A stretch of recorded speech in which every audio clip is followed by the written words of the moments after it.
Hey guys, today I'm going to tell you how to fix Face ID is not available. Try setting up Face ID later. iPhone fixed. If you're using any iPhone and you're having this type issue that your Face ID is not available, try setting it up later.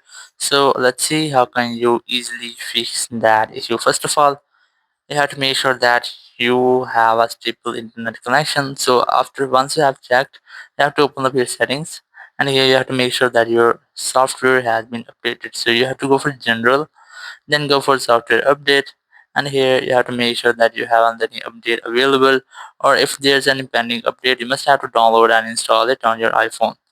And once you have that, you have to restart your iPhone. So now to restart, you have to quickly press and release your volume up, then volume down, then press and hold your power button and wait for your screen goes fully black. So let's try this. First, quickly press and release volume up, then volume down, then press and hold your power button, and you must have to wait for your screen goes fully black. It might take a while, so you must have to wait for it. And once your screen goes black, wait for Apple logo here. And once you get Apple logo, just release the buttons and wait for your phone up when it's restart. So you must have to wait for it.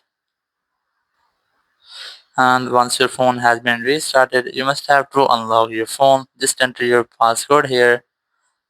And here you have to open up your settings again. And here you have to make sure that your problem has been fixed. You have to open up your Face ID and passcode. And here you have to select setup Face ID, and here you have to tap on get started, and here you can see that the Face ID setup is working now. But if you are still having the same issues, now what you have to do, you have to reset all of your iPhone settings. So open up your general, then scroll down and look for transfer or reset iPhone, and here you have to select reset, then select reset all settings. So in this way you have to enter your passcode, and once you have reset your all of setting, it will not delete any of your data, but it will reset every setting on your iPhone, and it will reset if there is any setting disabled of your Face ID. So once you have reset your iPhone settings, you will be able to use your Face ID. So that's all. You can easily fix Face ID is not available. Try setting up later. Thank you very much for watching the video. Until next video, bye bye.